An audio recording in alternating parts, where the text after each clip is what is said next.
Can you take us through that journey Yes. and how it's led to where you are? Yeah, so I've been an entrepreneur for 14 years now, and I became one by necessity. So I actually became an entrepreneur in 2008.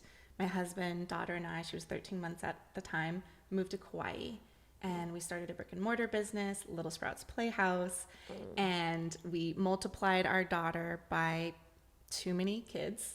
Could you imagine? I know you have two Yeah. little ones. They're so and small. so just multiplying toddlers, and I'm like, oh wait, what business model did we just build? And so, we were definitely burning out.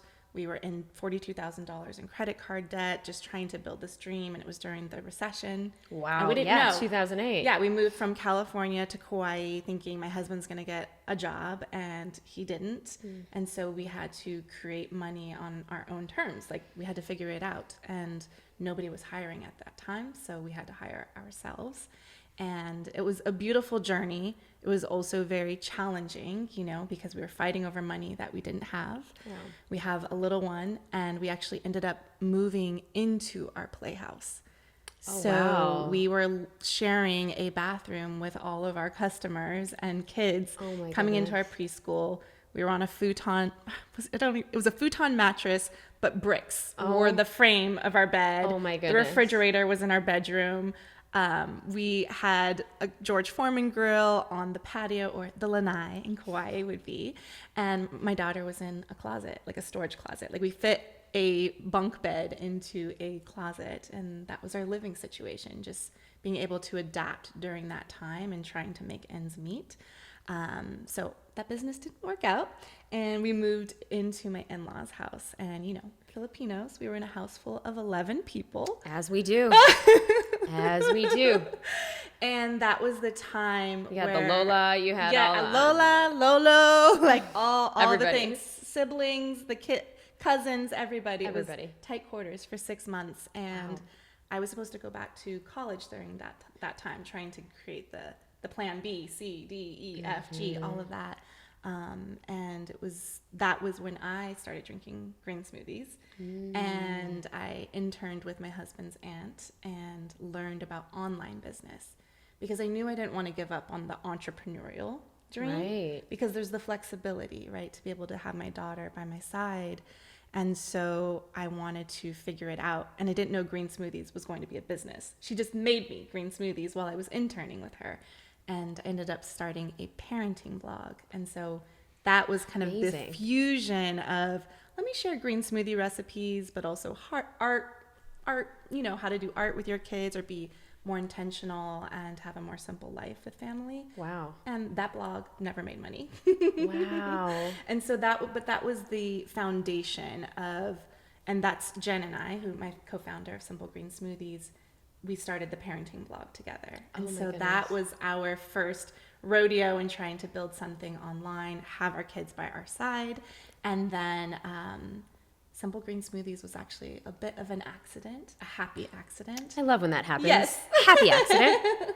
And my friend she's the creator of My Healthy Dish. She's like, you should get on Instagram and just share your green smoothie recipes, like, parenting blog stuff, but people really want. And when Instagram was like really kind of taking off. Yes, So it was yes. like right time. Yes, it right. was 2012, and I was really resistant, because it was Twitter, it was Facebook. That just felt too much in itself.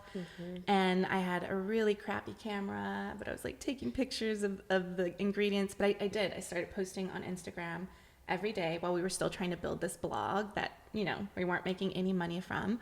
And my friend said, if you post, 9 photos, I'll give you a shout out. And at that time, maybe she had 30,000 followers. Now she has 1.5 million. But at that time, we got 800 followers. And I was like, we're on to something. And so that was the beginning of the business of Simple Green Smoothies. We didn't have a website.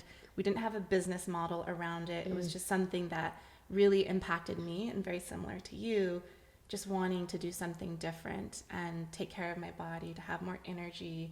And I feel like I'm a walking billboard for good. So I'm just like, everybody has to make a green smoothie. And that was really the beginning of just those 800 followers gave me just enough confidence to keep going with it. And I can definitely share more details around whatever you want to know. Well, and then it became this like mega, like all the way up to, 500K followers for this movement. Yes. You created a green smoothie movement. Yes, it was definitely a green smoothie movement. And I fell in love with community building. I say I'm a social introvert.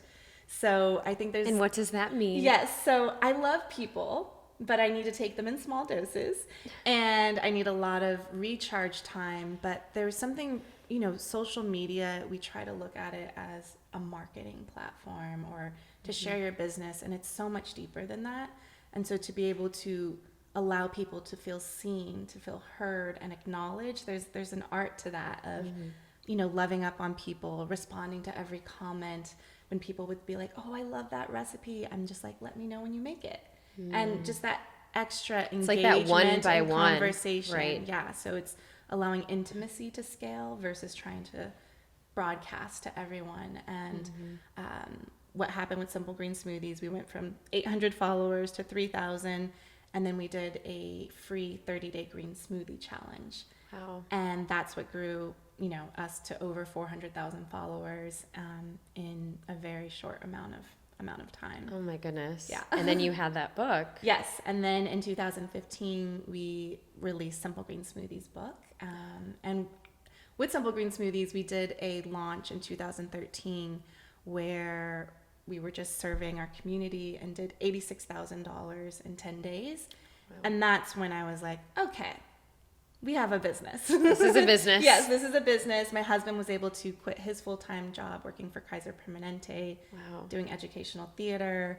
And I was like, I got this entrepreneurship thing. But there was a lot of resistance and figuring things out along the way for sure, and questioning, like, who am I to talk about green smoothies? I'm not a doctor. I didn't go to school to study health. I don't have a college degree. And how to stand out in a crowded marketplace and really being able to own my own unique voice and perspective. And, it's also even to look back at the trajectory too, just seeing, you were creating this blog because you just wanted to connect back with your kid, with your daughter, and sharing all of the things and happened to be the time where like the mommy blogging was also really big. Yes. So it's also like so many amazing things all happening at the same time, but I'm sure you were kind of like, is anything going to take off? Yes. Because it's like, you're just kind of shooting in the dark. Every moment it's throwing the spaghetti at the wall. And I remember following Glennon Doyle I saw when her blog post went viral. Yes. And, it's just so interesting. But every time you enter the space, you feel that it's too crowded. Everyone's already made it. They're already successful. It's too late for me. I felt that way with bloggers, with social media. I'm not going to, and you just have to be consistent and also be really connected to service. Like, how can I serve? How can I be helpful? And with Simple Green Smoothies, we had to test a lot of different things to get to that place. And then that $86,000 product turned into $1 million in sales in the first 2 years of our business. But we had no idea, you know? And if we weren't willing to pivot and try something different than the parenting blog, if I didn't try to be on some Instagram, all these things that I needed, what I call 10 seconds of bravery, right? Of just making this one decision and just doing it. Because I could have just not done Instagram. See you next time at the Brave Table.